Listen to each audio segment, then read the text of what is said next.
हरे कृष्ण. श्रीमद भगवत गीता जशी आहे तशी अध्याय 11. अध्यायाचं नाव आहे विश्वरूप दर्शन योग. 48व्या श्लोकाचं तात्पर्य वाचायला सुरू करत आहोत.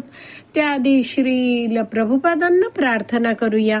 हे श्रील प्रभुपाद, आम्ही भगवद्गीता हा ग्रंथ वाचून समजून घेण्याचा प्रयत्न करीत आहोत. त्यासाठी आम्हाला आशीर्वाद द्या. धन्यवाद प्रभुपाद. तात्पर्य.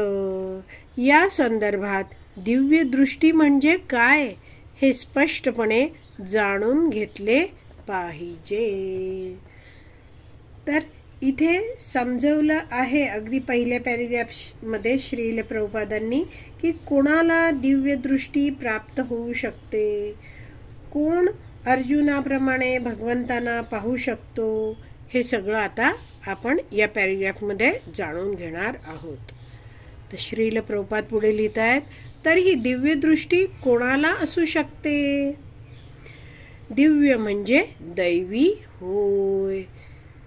तर दिव्य म्हणजे इंग्रजीत म्हटलं जातं ह्याला डिवाइन, दैवी. जोपर्यंत मनुष्याला देवतेप्रमाणेच दैवी अवस्था प्राप्त होत नाही तोपर्यंत त्याला दिव्य दृष्टी मिळू शकत नाही. आणि देवता म्हणजे कोण. तर अशा रीतीने एक एक प्रश्न विचारत श्रील प्रभुपाद आपल्याला ह्या सगळ्या प्रश्नांची उत्तर देत पुढे चालले आहेत. तर देवता म्हणजे कोण, तर ज्यांना दैवी अवस्था प्राप्त झालेली आहेत ते. त्यांबद्दल वैदिक शास्त्रात सांगितलंय ते पुढे प्रभुपाद लिहित आहेत. वेदांमध्ये सांगितले आहे की जे विष्णू भक्त आहेत ते देवता होत. विष्णू भक्त हा स्मृता देवहा.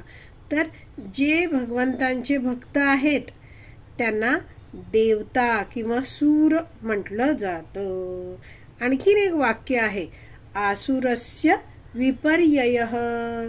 जे आसुरी वृत्तीचे लोक आहेत, जे विपर्ययः भगवंतांना नाकारत आहेत, अनईश्वरवादी आहेत, ज्यांना नास्तिक सुद्धा म्हटलं जातं, तर असे लोक आहेत त्यांच्याबद्दल इथे श्रील प्रभुपाद पुढे लिहित आहेत की जे अनईश्वरवादी आहेत, अर्थात जे श्री विष्णूंना मानित नाहीत किंवा जे श्रीकृष्णांच्या निर्विशेष तत्वालाच परमसत्य मानतात, त्यांना दिव्य दृष्टी प्राप्त होऊ शकत नाही. तर एक तर आपण जाणलं की वेदांमध्येच सांगितलंय जे विष्णू भक्त आहेत ते देवता आहेत.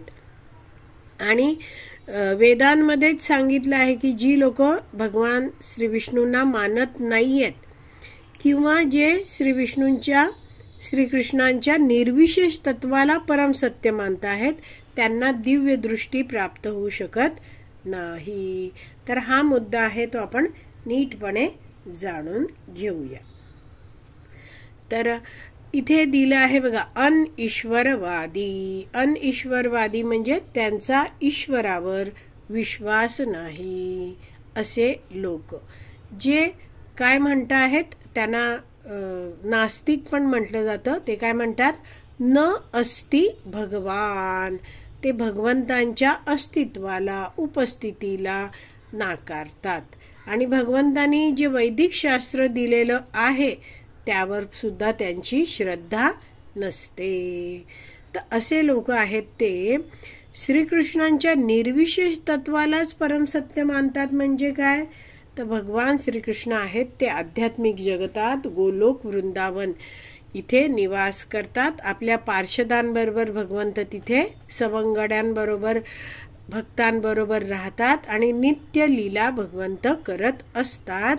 तर अशा भगवंतांच्या शरीरातून दिव्य असं तेज प्रकाश सतत बाहेर पडत असतो आणि तो पूर्ण आध्यात्मिक जगतात पसरलेला असतो.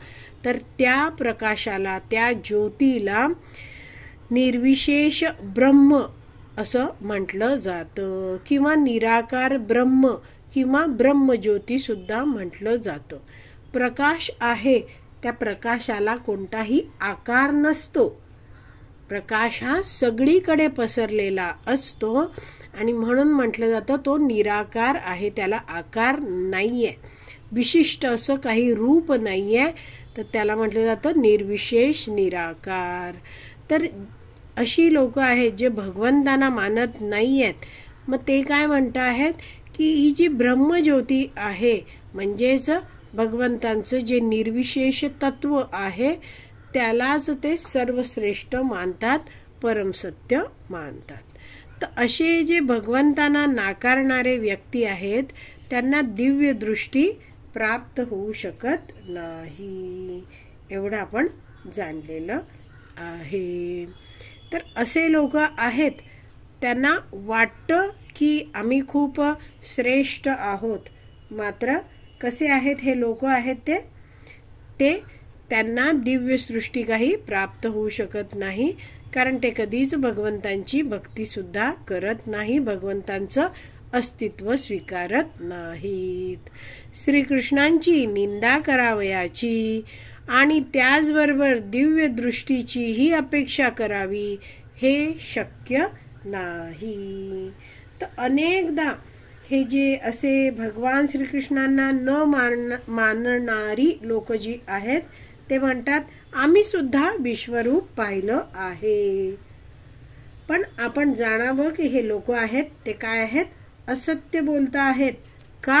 कारण ही लोक कशी आहेत, अनईश्वरवादी आहेत.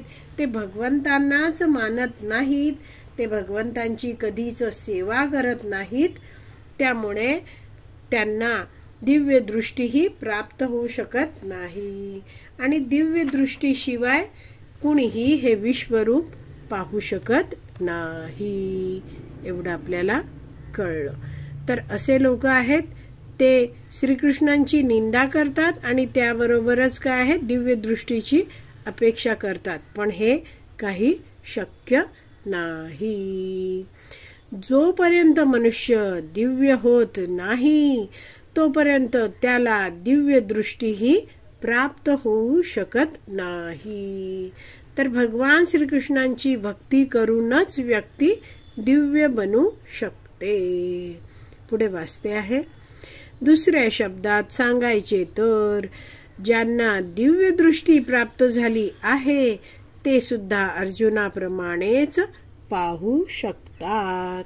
तर केवळ ज्याला दिव्य दृष्टी प्राप्त झाली आहे त्याला, जसं अर्जुनाने भगवंतांमध्ये विश्वरूप पाहिलं तर विश्वरूप पाहायला तो तयार होऊ शकला, त्याला तशी दृष्टी मिळाली आहे, ती केवळ भक्ती केल्यामुळेच अशी दिव्य दृष्टी आपण प्राप्त करू शकतो, इतकं आपल्याला कळलेलं आहे.